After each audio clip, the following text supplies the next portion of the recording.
ፊጋው ቸከሷ ወደኛ ናት መሰል።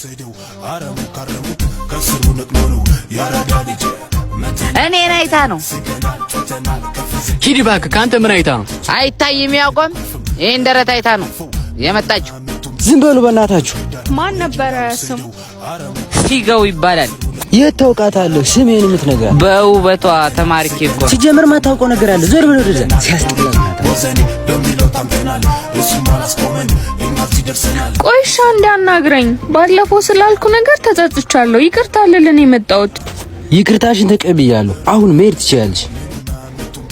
እና ደግሞ ጃኬት ክል መልስልህ ነው።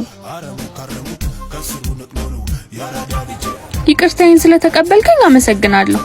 ትቆያለሽ? አዎ ቆያለሁ። ከራንቺ ጥሩ ትቀልጃለሽ። በይ ሰፍሬ ለቀሽ ውጭ። ምን ነው? ምን አጠፋው? ዳህቶጅም ትንሽ ከቆየሽ ድህነት ይጋባሻል።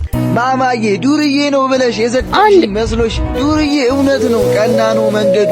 ካለውም ያካፍላል፣ ካጣም ያፍናል ወዱ። ዱርዬ እኮ ማለት ቂም የለም በወዱ። ለጠለው መራራል፣ ወደደው የሚሞት በፍቅር የሚያምን ይሄ ነው ዱርዬነት። ሁሉን አቻችሎ የሚኖር አንድነት። ላፍ ነው ዱነግ ጀማ የለም ዘረኝነት። ምርጥ ያራዳ ልጆች ኑርልኝ።